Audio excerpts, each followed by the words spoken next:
So, what is sacrifice? Sacrifice is a word that's thrown around a lot these days. It can be used to describe someone who is willing to give up something for the greater good, or it can be used as an adjective to describe people who sacrifice themselves for others. The latter definition is more accurate in my opinion, but either way, there are many ways in which we all need to be willing to make sacrifices if we want our goals achieved. What does it take to be great? This is the part where I talk about how you need to be willing to make sacrifices. You have to put in the time and effort, because if you don't, then nothing will get done. I know this sounds like a simple thing, but it's really not easy at all.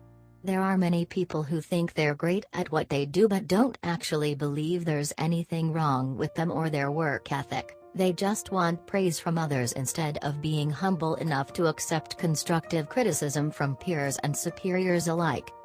The hunger and drive to be great.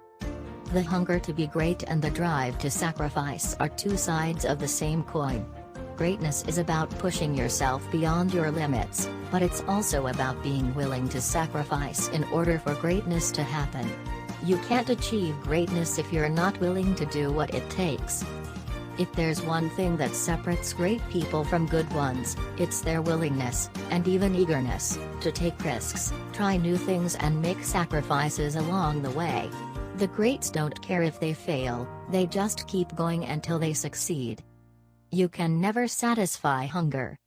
The hunger to be great is never satisfied. The hunger to be better than you are is never sated. And the desire to be more than yourself, or even just a little bit better, that one will always burn inside of you like an open flame until it consumes all that's left of your insides, leaving nothing behind but ashes and dust, and maybe some tears. That's why I'm telling you this story, because when we realize that we're worth more than our day-to-day realities tell us we are, then we have something worth fighting for in this world where there are so many things standing between us and our dreams being realized. You may have heard the saying contentment is a choice. Well, it's not quite that simple. Contentment is not the same as happiness or satisfaction. It's more about being satisfied with your current circumstances and recognizing that you can always make things better if you want to.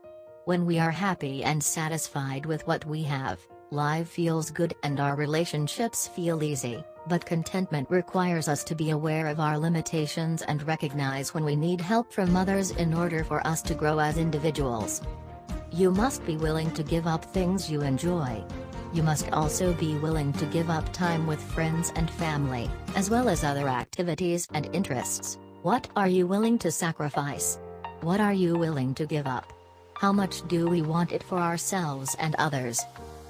This is something that each individual must decide for themselves, but when you do decide it's time to sacrifice, then go out there and make it happen.